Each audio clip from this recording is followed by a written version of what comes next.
اور وہ جو روح سے خیال سے زیادہ تیز ان کا نور ولایت ہے وہ سامنے آ جاتے ہیں. مشق ضروری ہے. پھر حضرات گرامی انہی عقیدتوں کی بنیاد پر انسان فیضیاب ہوتا ہے اور اس میں شریک ہونا ایسے ہے جیسے ایک بلب کے بجائے ہزاروں بلب روشن ہو تو کسی سو کسی سمت کسی طرف اندھیرے کا شائبہ نہیں رہتا. تو جو لوگ عرس میں شریک ہوتے ہیں ان کا دل ان کا دماغ ان کی روحیں صاحب عرس اور اس سارے سلسلے کی ارواح کے فیضان سے منور ہو جاتا ہے, روشن ہو جاتا ہے. اور جو پہلے ہی بہت میلا ہو کم از کم کچھ تو صاف ہو جاتا ہے اور جو صاف ہو وہ روشنی لے کے جاتا ہے.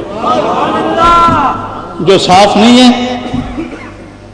یہ عرس اور ان کی محفلیں, یہ صوفیاء اور ان کے مجلسیں, یہ اہل دل اور ان کے مراقبے, ان کی مجلسیں اور ان کی گفتگو.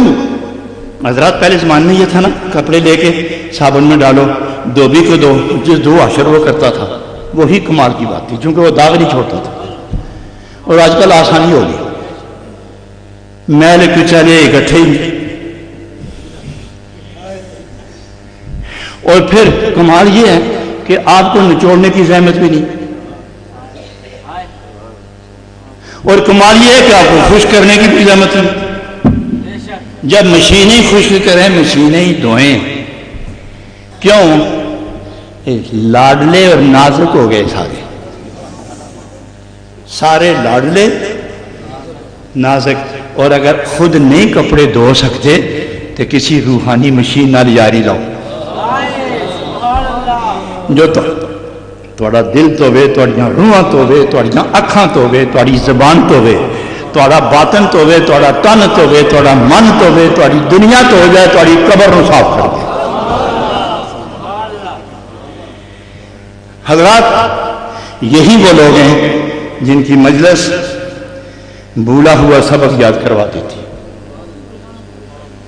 میں نے بہت کچھ کہہ دیا ہے اور میں بات اس لیے لمبی کر رہا تھا کہ میں حضرت قبلہ پیر صاحب تشریف لائیں تو انہیں ایک نظر دے کے پھر یہاں سے جاؤں. اور میں بہت خوشی سے آیا ہوں, بہت مطمئن ہوں اور بہت خوش ہو کے جا رہا ہوں.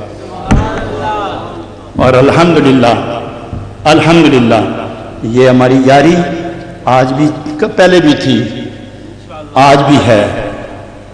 انشاءاللہ میں نے کہنے دینا اللہ کے لاڈلے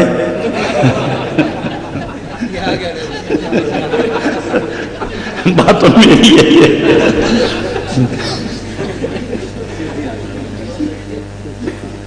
یہ انشاءاللہ ہم دونوں ایسا دونوں کہنی ہے, کلے میں بھی نہیں کہنی ہے. حضرات گرامی یہ بڑا گہرا ہے, بہت بڑا گہرا ہے, بہت بڑا گہرا ہے. خدا سلامت رکھے اور بڑائی اور زیادہ کرے. آج یہ اتنی لمبی صف علماء کی, سارے دیدہ ور, سخن ور, اہل علم اور دریائے محبت و علم کے شناور, یہ اتنی لمبی صف ہے. اللہ غنی. اور آپ جو دل بکف لے کے بیٹھے ہیں, ادھر تو پوری صف ہے نا, اور آپ جو دل بکف لے کے بیٹھے ہیں حضرات, یہ ساری قبولیت کی نشانیاں ہیں. میں دیکھ رہا ہوں بڑی غور سے, آپ دیکھ رہے ہیں, آپ حیران ہوں گے, کبھی ادھر دیکھتا ہے, کبھی سامنے, کبھی پیچھے. اصل میں آپ کے چہرے کی عبارت پڑھ رہا ہوں کہ کہاں کیا ہے, لیکن ہر طرف سے کرنیں پھوٹ رہی ہیں, ہر طرف سے کرنیں پھوٹ رہی ہیں اور ہر طرف سے محبت آواز دے رہی ہے, ہر طرف سے خلوص وجد میں. یہی قبولیت کی نشانی ہے.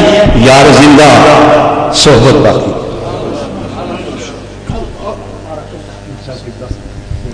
ماشاءاللہ. نعرہ تکبیر,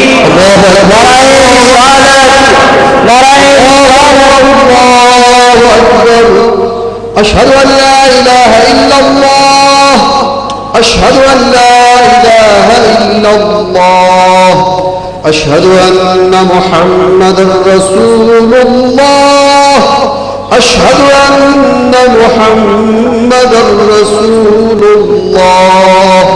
حی علی الصلاة, حی علی الصلاة, حی علی الفلاح, حی علی الفلاح.